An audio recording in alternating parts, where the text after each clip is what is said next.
막으시는 하나님이라는 제목으로 하나님 말씀 전하겠습니다. 어느 TV 프로에서요, 부부가 한 팀이 되어서 퀴즈를 하는 그런 프로그램이 있었습니다. 한 사람이 어떤 단어에 대해서 설명하면 다른 사람이 그것을 맞히는 그런 내용의 프로였는데요. 이 프로그램에 시골의 어느 할머니, 할아버지께서 출연하시게 되었고, 그래서 이 할머니, 할아버지가 이 게임을 하시게 되었던 거죠. 할아버지가 설명하고 할머니가 맞춥니다. 단어는 천생연분이었어요. 쉽지 않은 단어라 어떻게 하나 했더니 할아버지가 열심히 설명하셔요. 사이가 좋은 부부관계를 뭐라고 해? 그랬더니 할머니가 대답을 못 하시는 거예요. 모르시는 거예요. 답답한 할아버지 이야기합니다. 사이가 좋다니까. 그래도 할머니가 대답을 못 하시니까 그렇게 할아버지가 이렇게 말합니다. 당신과 나 같은 사이를 뭐라고 하냐고 이 할망구야. 그랬더니 할머니가 그제서야 끄덕이며 대답합니다. 아, 왼수. 황당한 할아버지가 소리칩니다. 아니, 4글자로 된 거 있잖아, 4글자. 그랬더니 할머니가 더 크게 외칩니다. 아, 평생 왼수. 몸으로 설명하는 것도 아닌데 말로 설명하는 것인데도요, 알아듣고 이해하고 분별하고 깨닫는 것이 참 쉽지가 않아요. 같은 말이지만 상대의 말뿐만 아니라 행동도 사실은 우리가 거기에 담겨있는 뜻과 의미를 파악하고 알아내는 것 역시 쉽지 않습니다. 조선시대 한 젊은 선비가 출세길을 알아보려고 당시 나는 새도 떨어뜨린다는 이 대원군 집을 찾아갑니다. 하루 종일 기다린 끝에 이 선비가 이 대원군을 만나게 되죠. 만나는 자리에 방에 들어가자마자 넙죽 크게 큰 절로 인사를 했는데, 근데 글쎄 이 대원군이 눈길 한번 주지도 않고 붓을 들고 그저 남만 치고 있는 거예요. 남만 그리고 있는 거예요. 젊은 선비는 저라는 걸 못 보셨나? 나를 못 보셨나? 생각하며 두 번째로 다시 큰 절을 했습니다. 그런데 바로 그때 대원군이 큰 소리로 호통을 치는 거예요. 내 이놈, 들어올 때부터 유심히 보고 있었는데 어째서 산 사람에게 2번이나 절을 하느냐? 나보고 빨리 죽으라는 뜻이냐? 젊은 선비는 아차하는 마음에 출세는커녕 이 능멸죄로 낭패를 당할지도 모르겠구나 여기고 있다가 젊은 선비는 정신을 차리고 재치 있게 자신의 상황을 설명을 이렇게 했어요. 대감마님, 그것이 아니고 첫 번째 절은 처음 뵙겠습니다 라는 인사의 의미의 절이었고, 두 번째 절은 대감님이 저를 본체만체 하셔서 그냥 물러가겠습니다 하는 마지막 인사의 절이었습니다. 어때요? 재치 있죠? 이 대답을 듣고는요, 대원군은 보통 인물이 아니구나 라고 해서 그 젊은 선비를 요직에 등용했다고 합니다. 말 혹은 행동을 통해 상대의 의중과 심중을 파악하고 알아내는 일 쉽지 않습니다. 생각보다 어렵습니다. 사람의 생각이나 속마음의 이야기를 알아내는 것, 어떤 때는요 정말이지 어렵다는 생각을 하게 됩니다. 같은 가족끼리도요, 심지어 부부 사이에서도요, 분명히 말하고 행동하고 다 표현했지만 다 알아주지 못하는 게 태반이죠. 다 못 알아듣는 게 태반이 아닙니까? 우리 인간들 사이에도 그런데 상대의 마음을 알고 상대의 말을 이해하고 상대의 행동을 이해하는 것이 그렇게 어려운 일인데 하물며 하나님의 마음은 우리가 어떻게 할 수 있을까요? 보통의 경우에는 우리가 그렇게 하나님의 뜻이 무엇인지를 고민하게 되는 순간이 그렇게 많지 않죠. 그런데 어떤 때는 말입니다, 도무지 이해할 수 없는 상황일 때가 있게 되죠. 분명히 누가 보아도 이 길이 맞는데 자꾸 아니라는 거예요. 자꾸 길이 막히는 거예요. 이렇게 해도 막히고 저렇게 해도 막히고 도무지 길이 보이지 않을 때, 그럴 때 우리 어떻게 합니까? 멈춰서서 하늘을 향해 질문을 하죠. 하나님, 왜 길을 열어주시지 않습니까? 이 길이 틀린 길입니까? 하나님, 내가 어떻게 하기를 원하십니까? 무엇을 해도 다 사면이 막힌 듯 그렇게 우리 앞길이 막혀 있다고 느껴질 때 우리 하나님께 그렇게 질문하지 않아요? 하나님, 이것이 하나님께서 도우시는 길인가요? 아니면 하나님께서 막으시는 길인가요? 실제로 우리 그리 길지 않은 인생의 신앙의 경험으로도 종종 우리 경험하죠. 우리네 살아온 삶이 사실은 저마다 여러분 모두 다 그렇게 평탄한 삶은 아니지 않습니까? 여기 앉아 계신 분들 가만히 보시면 나름 그래도 산전수전 공준전까지 다 경험하신 분들일 터인데 우리네 걸어온 삶이 그렇죠. 어디 그렇게 평탄하고 온실 속에 화초 모양 그렇게 예쁘게 자라온 인생이 어디 그렇게 쉽게 있겠습니까? 다 힘들고 어려운 시간들 우리도 다 나름대로 보내왔죠. 때로는 힘들 때도 있었고요. 때로는 앞길이 꽉 막힌 길 없는 곳에서 주저앉아 울어본 경험도 다 있었을 것입니다. 그럴 때 우리 가끔 고민하게 되지 않습니까? 이게 하나님이 막으시는 길인지 아니면 고난을 이겨내고 극복해 전진하라는 것인지, 힘들어도 가라고 하시는 것인지 아니면 가서는 안 되는 길이기에 하나님이 끝까지 막으시는 길인지 하나님의 뜻을 몰라 답답해 할 때가 있었죠. 여러분 그럴 때 여러분들 어떻게 하십니까? 여러분들 그럴 때 어떻게 해 오셨습니까? 물론 기도하지요. 기도 열심히 하죠.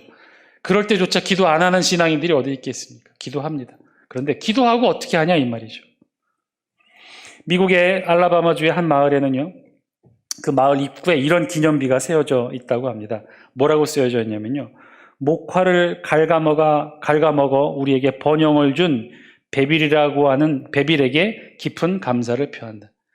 목화를 갉아먹어 우리에게 번영을 준 베빌에게 깊은 감사를 표한다. 베빌은요, 어떤 거냐면 목화를 갉아먹는 벌레 일종으로 지역 주민들이 붙여준 이름이에요.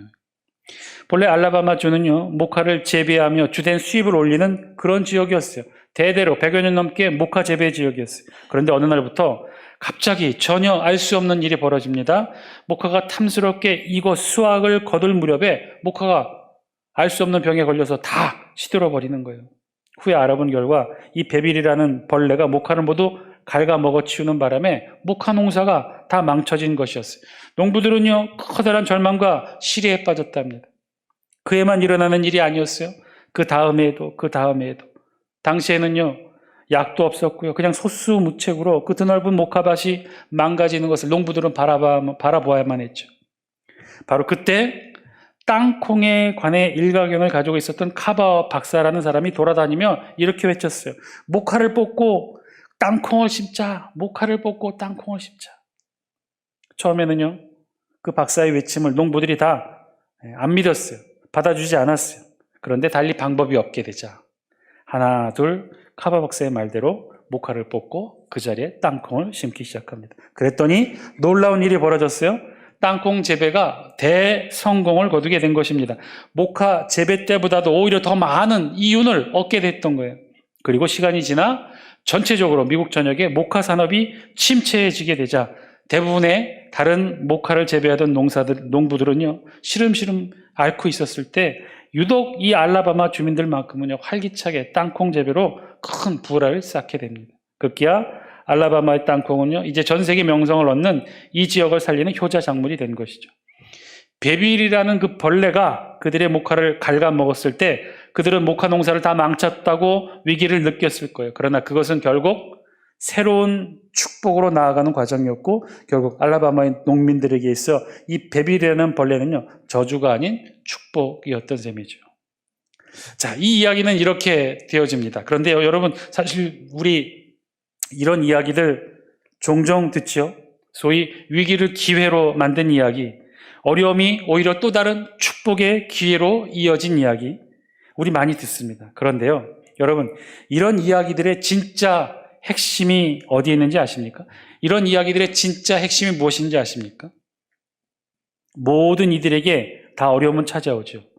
위기라고 할 만한 모든 일들은 다 모든 이들에게 찾아옵니다. 그러나 그렇다고 모든 이들이 다 그 위기를 기회로 만들지는 않는다는 사실이에요. 위기를 기회로 만드는 일, 특히 우리 신앙인들에게도 찾아오는 이 위기를 우리는 어떻게 기회로 만들 수 있을까요? 이 위기가 어떻게 하나님이 인도하시는 기회인지 어떻게 알고, 어떻게 확신하고, 어떻게 우리는 선택할 수 있게 되는 것일까요? 오늘 우리 본문에도요, 대표적인 위기를 기회로 만드는 이야기가 기록되어 있어요. 오늘 우리 본문 사도행전 16장 6절에서 10절 말씀 우리가 함께 읽었는데요. 여기에는요, 아주 짧은 바울의 전도 여행의 기록을 담고 있는데요. 그 전도 여행의 기록은요, 아쉽게도 그 기록의 내용이 성공의 기록이 아니었어요. 그 기록의 내용은요, 바울 전도 여행의 실패의 기록을 적고 있어요. 우리 다 함께 6절 말씀 영상을 통해 같이 한번 읽겠습니다. 시작. 성령이 아시아에서 말씀을 전하지 못하게 하시거늘 그들이 부르기아와 갈라디아 땅으로 다녀가. 아멘. 오늘 우리 본문은요, 그 첫 시작을 이렇게 시작해요. 성령이 아시아에서 말씀을 전하지 못하게 하시거늘. 즉, 성령 하나님께서 바울에게 더 이상 아시아에서 말씀을 전하지 못하게 하셨다는 것이죠. 사실은요, 이 말씀이 지금 기록을 하고 있는 누가나 바울에게는요, 사실 치명적인 말씀이기도 해요. 왜냐?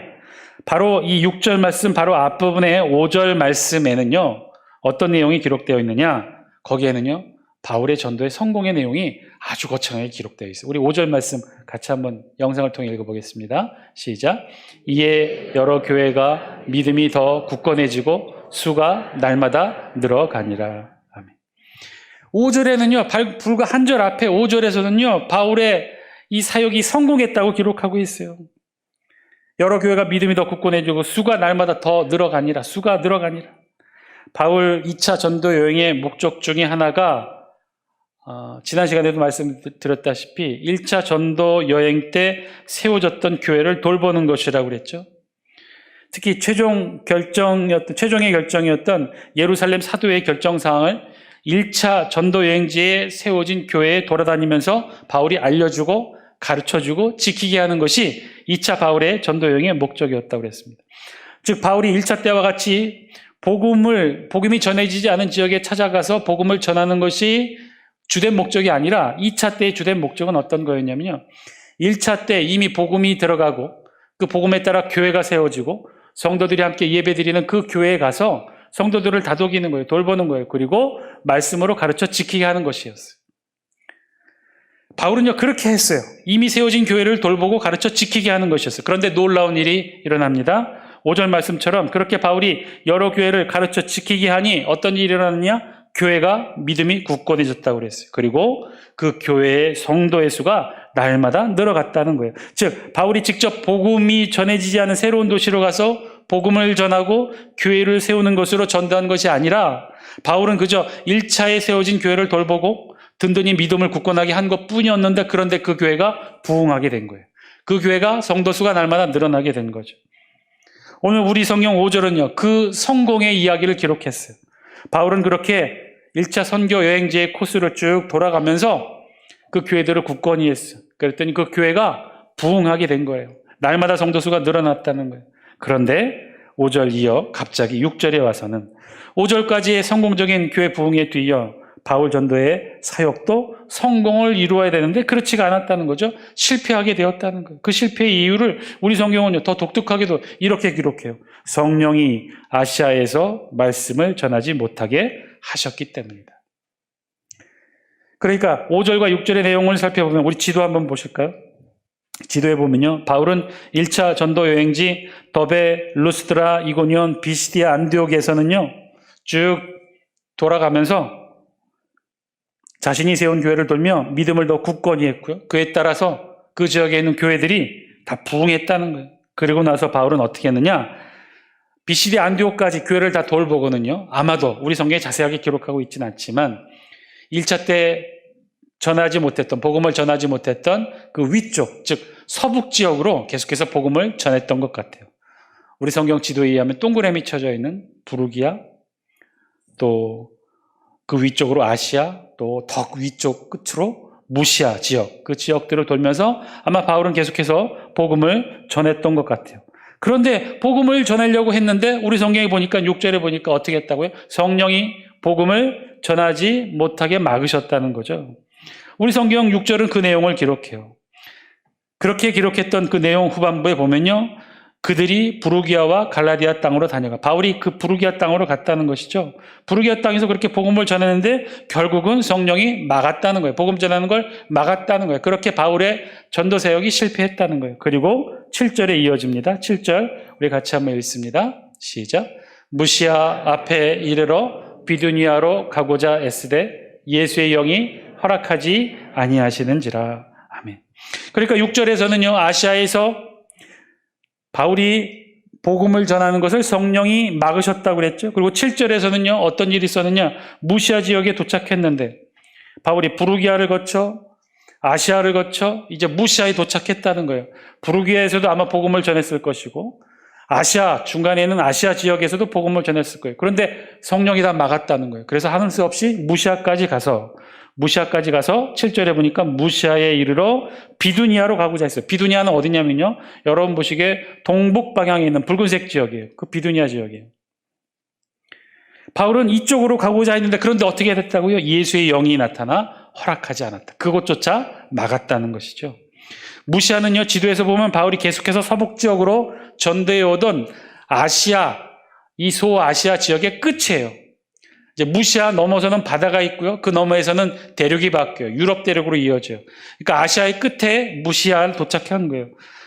바울은요, 아마도 이 7절 말씀에 보면 무시아에서 바다를 건너 마게도냐로 가려고 했던 게 아니라 무시아에서 방향을 틀어 동북 방향 비두니아로 가고자 했던 바울의 계획에 의하면 바울은요, 2차 전도 여행의 목적이 철저히 소아시아 지역에 머물렀던 것 같아요. 바울은 그렇게 2차 여행을 그렇게 준비했던 거죠. 아시아에서 말씀을 전하리라고 아시아를 연구하고 아시아를 위해 준비했던 거예요. 그런데요, 부르기아에서도 말씀이 막혔고 소아시아에서도 말씀이 막혔고 무시아까지 갔는데, 그래서 끝이니까 자연히 자신의 계획대로 동북 방향 비두니아로 방향을 틀어 그렇게 가려고 했는데 그것조차도 예수의 영이 나타나 막았다는 거죠.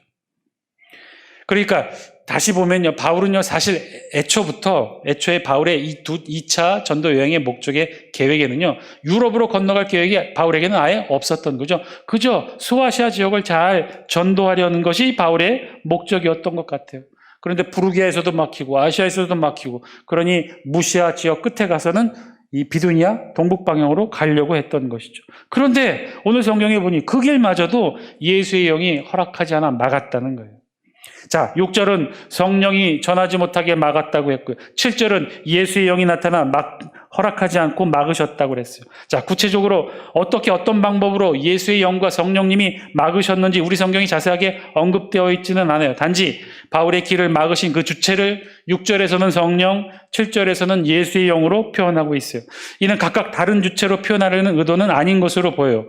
아시아에서 말씀을 전하지 못하시게 하신 것은 성령님이시고, 비두니아로 가지 못하게 막으신 것은 예수의 영이시고, 이렇게 각각 다른 주체가 바울을 막았다는 뜻으로 기록하려는 것이 아닌 것이, 왜냐하면 10절에 보면요, 바울이 환상을 통해 결국 바울을 어디로 인도하냐면 바다 건너 유럽 마게도냐로 가도록 인도하게 되는데, 그때 10절에 보면 그렇게 인도하신 분이 누구라고 기록해요? 10절에 보면 하나님이라고 기록해요.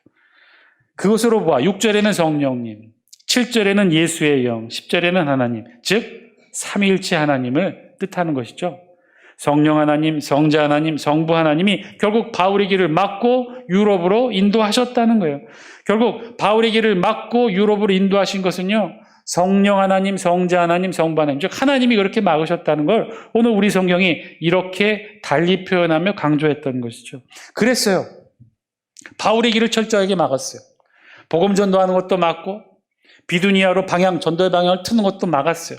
그리고 바울로 하여금 원래 계획이 없던 바다를 건너 유럽으로 가게 했던 것이죠.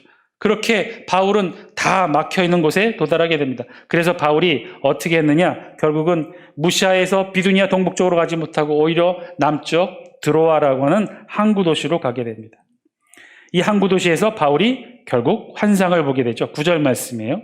우리 영상을 통해 함께 읽습니다. 시작. 밤에 환상이 바울에게 보이니 마게도냐 사람 하나가 가서 그에게 청하여 이르되 마게도냐로 건너와서 우리를 도우라 하거늘. 환상의 내용은요, 마게도냐 사람 하나가 바울의 꿈에 나타났다는 거예요. 그리고 마게도냐로 건너와서 우리를 도우라고 요청했다는 내용이죠. 한마디로 유럽으로 건너와서 복음을 전하라는 거예요. 초대교회를 비롯한 많은 성경학자들이 질문을 가지게 되는 부분 중에 하나가 바로 이 부분인데, 놀라운 사건이거든요. 바울이 하여튼 힘을 내서 마음을 바꿔서 유럽으로 복음을 전하게 돼서 사실은 기독교 복음의 중심이 아시아에서 유럽으로 바뀌게 된 하여튼 결정적인 사건인데, 그래서 하여튼 성경학자들이 많이 관심을 가지고 이 부분을 연구하면서 질문을 가지고 궁금해했던 건 바로 이거예요. 도대체 바울의 전도의 방향을 비두니아에서 마게도냐 유럽으로 바꾸게 했던 그 환상에 나와 있는, 환상 속에 등장하는 이 마게도냐 사람이 누구였을까? 여러모로 이렇게 추정하고 알아보다가 이 바클레이라는 신학자는 이렇게 기록합니다.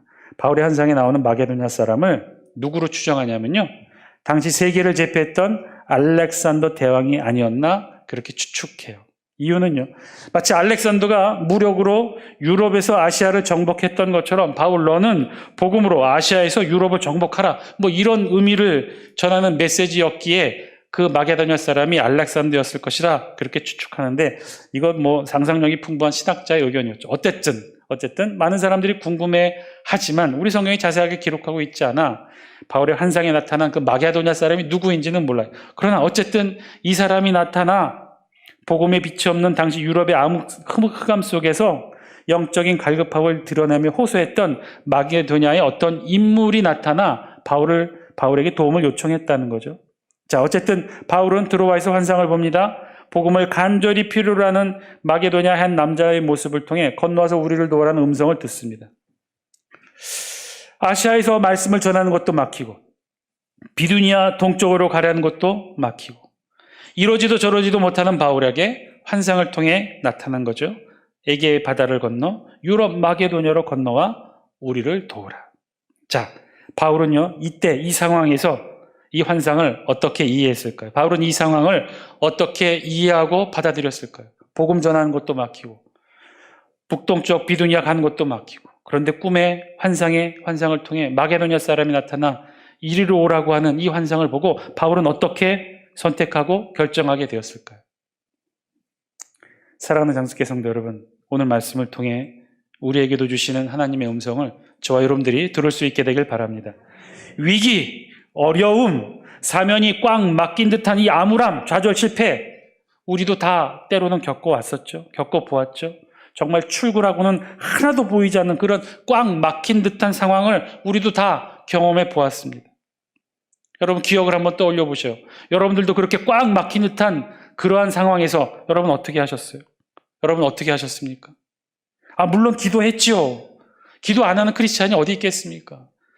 그런데 기도하고 어떻게 했느냐 말이에요. 제가 이렇게 다시 질문하는 것은요, 우리 다 알잖아요. 기도한다고 하나님께서 다 매 사안에 분명한 음성으로 그렇게 답을 해주시는 것이 아니라는 것 우리 모두 알고 있잖아요.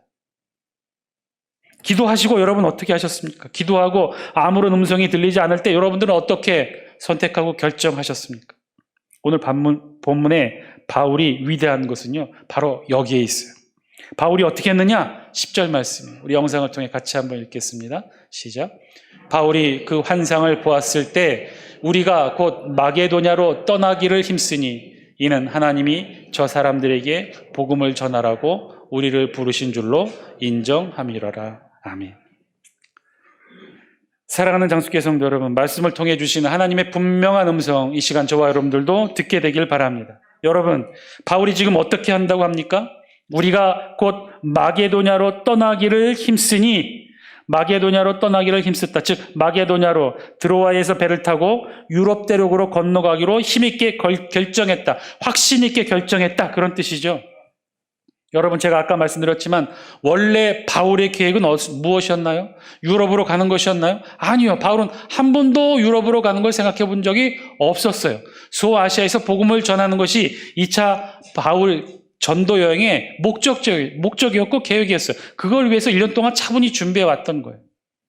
그런데 지금 복음을 전하는 것이 막히고 비두니아로 가는 길이 막히고 그리고 환상을 통해 보았을 때 바울은요, 그 계획을 바꾸게 돼요.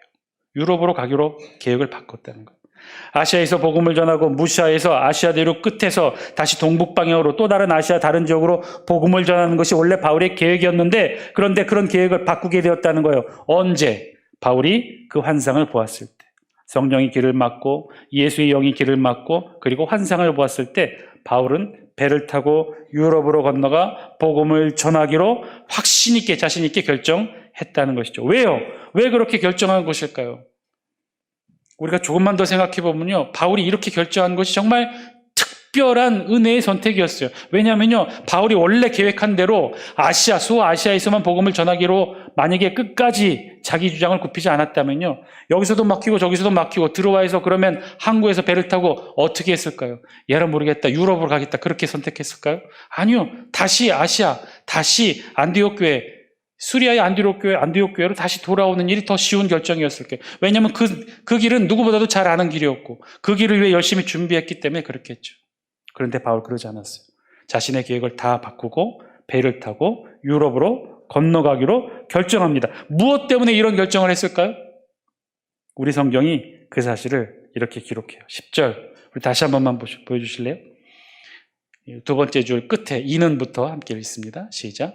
이는 하나님이 저 사람들에게 복음을 전하라고 우리를 부르신 줄로 인정함이러라. 아멘. 무엇 때문이라고요? 하나님이 그렇게 말씀하셨다고 바울이 인정함이러라. 그렇게 깨닫게 되었다는 것이죠. 여러분, 무엇 때문에 그렇게 된 것인가요? 하나님이 바울에게 직접 그렇게 말씀하셨나요? 바울의 환상에 나타난 사람이 바로 하나님이셨나요? 하나님이 그렇게 말씀하셨나요? 바울이 회심의 경험을 했을 때 다메섹 도상에서 바울이 누구를 만났나요? 예수 그리스도를 만났잖아요. 그래서 바울이 확신 있게 자신의 모든 것 다 내려놓고 예수를 따르는 인물로 변화됐잖아요. 그런 것처럼 오늘 드로아에서 바울이 환상을 보았던 것이 바로 하나님이 직접 나타나 바울에게 말씀해 주셨나요? 아니요, 그렇지 않았어요. 마게도냐 사람이라고 그랬어요. 누군지 몰라요. 바울이 본 환상의 내용에 이런 확신에 찬 바울의 결정의 이유가 무엇이었을까? 하나님이 나타나서 말씀하신 것 아니었어요. 바울의 환상 속에 그 남자는요, 예수님도 아니고 하나님도 아니고 성령님도 아니었어요.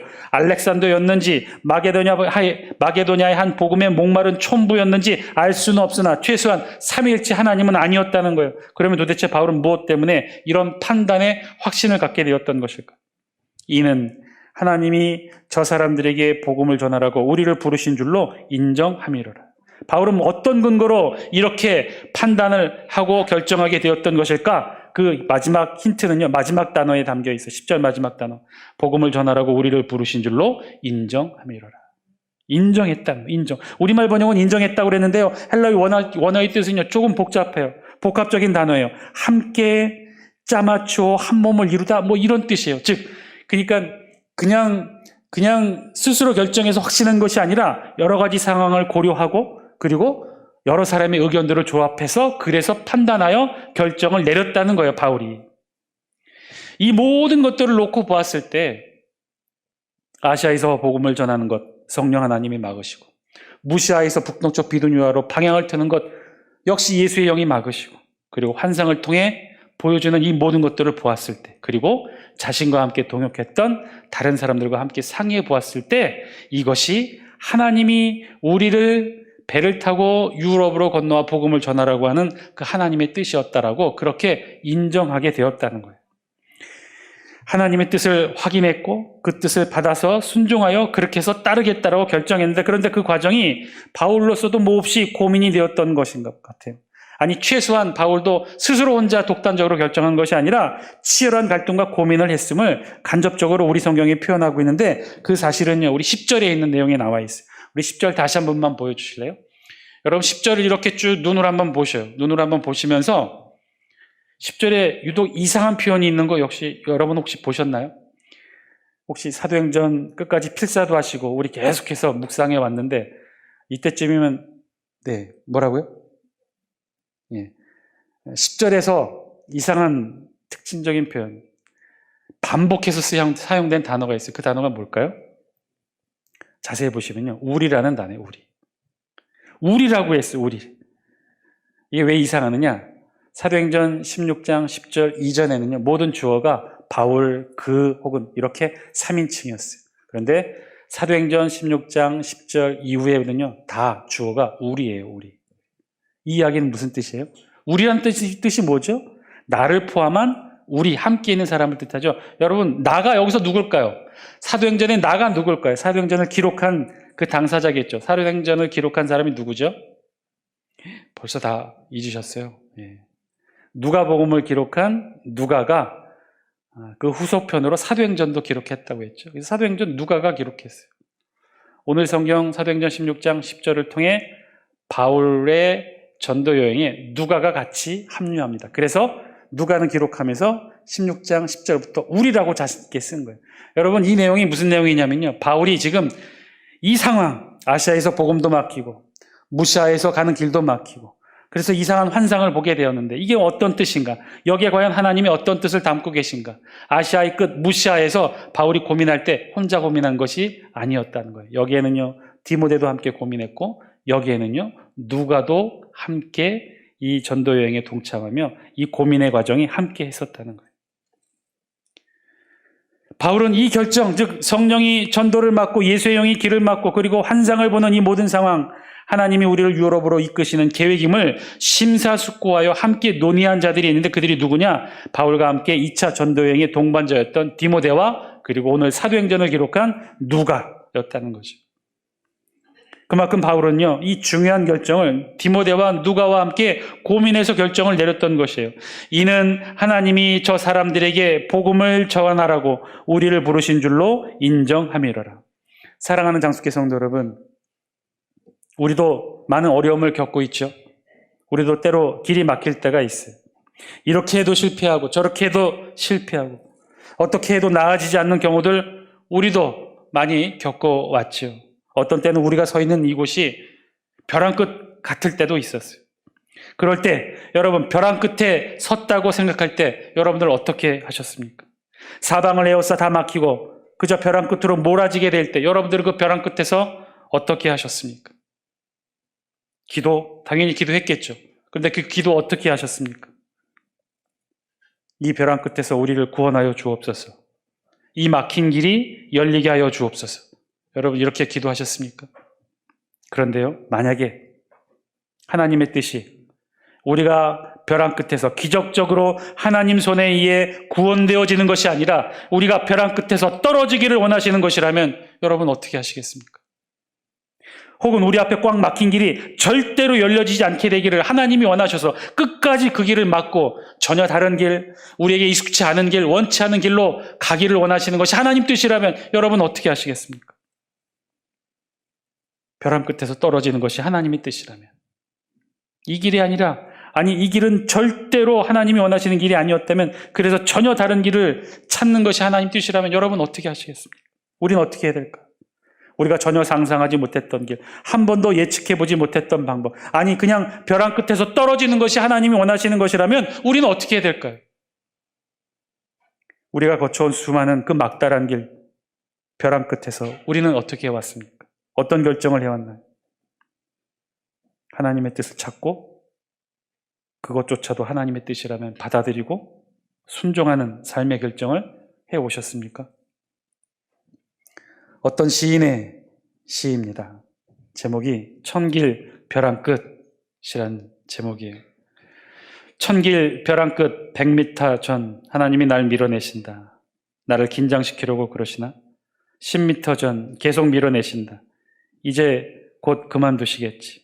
1m 전 더 나아갈 데가 없는데 설마 더 미시진 않을 거야. 벼랑 끝.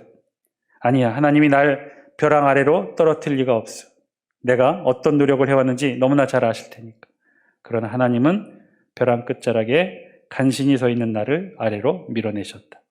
그때야 알았다. 나에게 날개가 있다는 것을.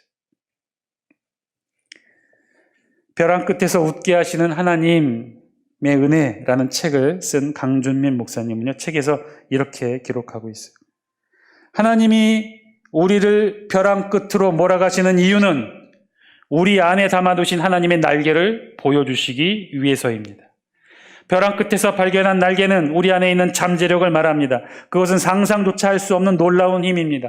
하지만 그 힘은 아무 때나 드러나지 않고 오직 벼랑 끝에 섰을 때 드러납니다. 벼랑 끝에 섰을 때 하늘을 날 수 있는 힘이 있음을 비로소 알게 된다는 것이죠. 누구나 한 번쯤 벼랑 끝에 서게 됩니다. 인생 중에 누구나 한 번쯤은 벼랑 끝에 서게 됩니다. 질병으로, 사고로, 실패로 각기 다 자신의 벼랑 끝에 서게 될 것입니다.